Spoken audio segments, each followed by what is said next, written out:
Which is the best fitness tracker of 2024? Here are the 3 most popular contenders, and it's time to find out whether Mi Band 9, the Galaxy Fit3 or Huawei Band 9 is the right fit for you. Let's inspect.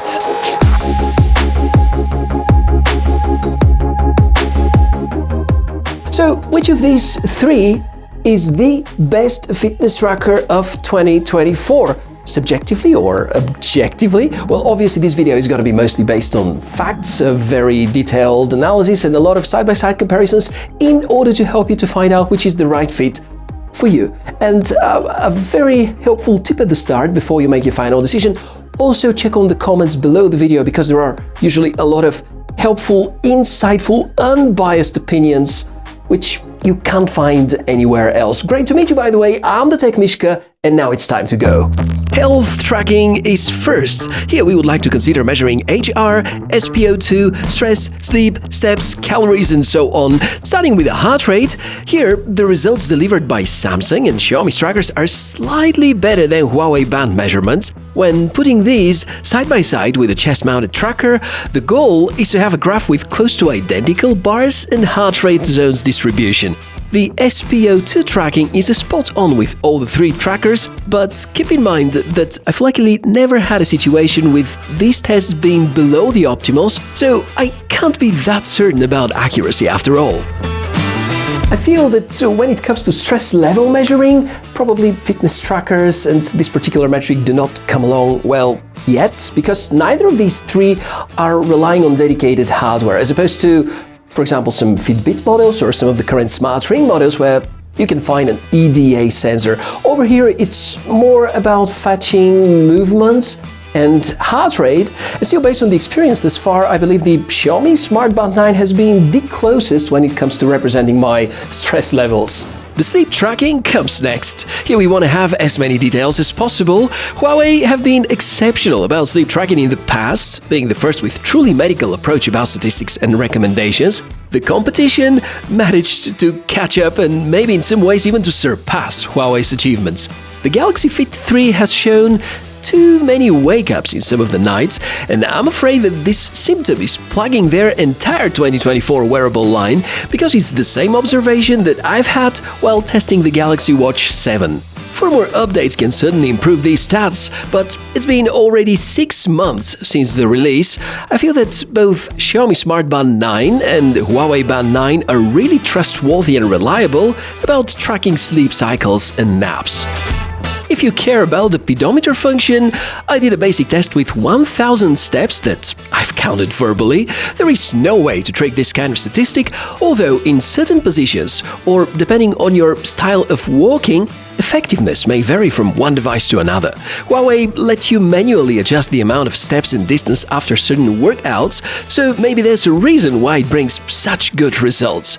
But I also feel that together with the Galaxy Fit3, it may overcount in certain scenarios. I think that eventually, after all these tests and data, we should choose between Mi Band 9 and Huawei Band 9, but if the Galaxy line get this inaccurate sleep tracking fixed via firmware updates, it can be as good overall.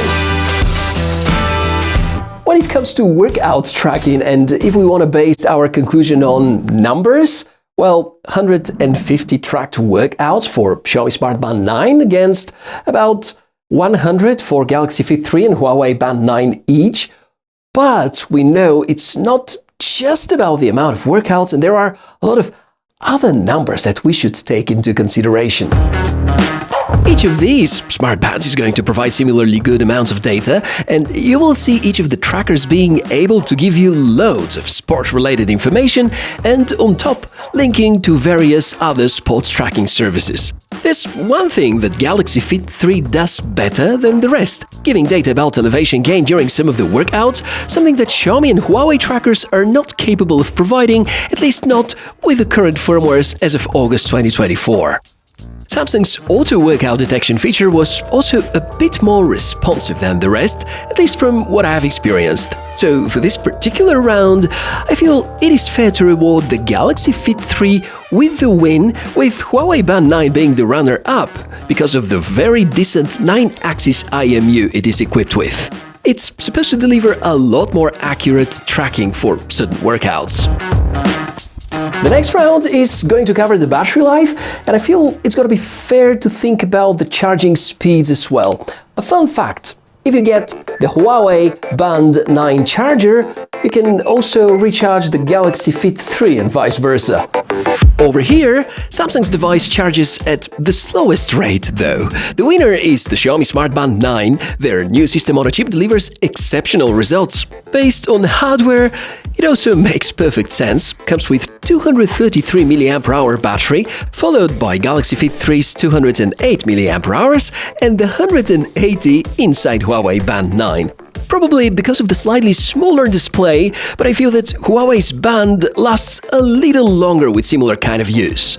Since we're already on the hardware topic, if I go ahead and talk about all the features, it's gonna take quite a lot of time, and for that purpose I'm happy to refer you to the detailed reviews for each one of these trackers already available on the channel. The only contender here without a hardware button is Xiaomi's Smart Band 9, and honestly, I very much prefer to have such one. There's an obvious difference with the displays, most certainly chipsets and sensors as well. Huawei implement the excellent 9-axis IMU that they have adopted with the former generation, but Xiaomi make a huge step forward within just 1 year, with somewhere between 10 and 40% improvements in terms of sensors accuracy. The displays are the next thing to compare, and we can see very interesting variety of specs for these. Galaxy Fit3 goes big, with great resolution and the usual vibrant color setting tuned by Samsung. Huawei probably utilize a similar display as the Band 8, while Xiaomi only keep the size but significantly increase the maximum brightness. And it might be the one with the brightest display, but with the early firmware versions the always-on mode looks a bit too pale. Oh, and for the record, all these displays come with auto brightness feature. If we base the concept of picking the winner on hardware specifications, I guess Xiaomi's peak brightness would be a trigger to pick it over the others, but I have enjoyed the most the feeling brought by Galaxy Fit 3. It also comes with the most stylish and customizable watch faces. True, they're somewhat less than what the others provide, but most of them are actually usable. On the other hand, Huawei start to heavily push paid watch faces, and their market starts to look like a mess. The part with the operating systems is particularly interesting. Xiaomi call theirs HyperOS, Huawei HarmonyOS. Only Samsung don't really involve their One UI branding. Truth is that each of these trackers is likely based on a modified RTOS, a very lightweight Linux distribution developed for such kind of wearables. Feature-wise, feels like there are some similarities. Xiaomi's Band is the most customizable and configurable, but Samsung's approach is the most user-friendly. It all comes down to habits and getting used to it, but I somehow feel more engaged, informed, and empowered by the experience brought by the Galaxy Fit 3. If you want to see more about the available apps and features, check my detailed reviews linked in the video description. More important is to remind you that, unfortunately, you can't use Samsung's device with iPhones. It feels like the smartphone apps are among those underdog categories where people don't usually pay that much attention to, but guess what? You should, because so much of collected data, and there should be a really good and reliable way to visualize it. Xiaomi focused on expanding the features with Mi Fitness, a pale copy of the mighty Mi Fit followed by the older Zepp Live. It offers a lot of good features, but still fails to impress most of the Mi fans. Huawei used to have arguably the best wearable smartphone app. It keeps its glamour and most of the best features, even brought Strava integration a year ago, but with more and more content that Huawei tried to make paid, such as the watch faces, it's getting a bit annoying. Samsung, on the other hand, well, 3 years ago, I would have never imagined that I'd recommend Samsung's Health and the Galaxy Wear combo of apps. It just delivers exceptionally good results. The Health one is about tracking the workouts and your health. The Galaxy Wearable app is helping you to do the configuration. That makes very good sense, but I still prefer to see both apps getting merged at some point. Last but not least, the price and the availability. Huawei seem to still be severely hindered by the US sanctions, with their tracker being too expensive in the North American region because it is not officially available there. Samsung offer their Fit series as a complimentary gift with some of the smartphone deals. Xiaomi are as usual focused on the European, African, South American and Asian markets. Price-wise, they nail it once again, and the Mi Band 9 costs almost half of what you have to pay for the Galaxy Fit3, which naturally turns it into the value champion. In the end, I feel that based on everything we've seen thus far, results, with a few tiny exceptions, are super close. So I'll try to give you a very practical advice over here.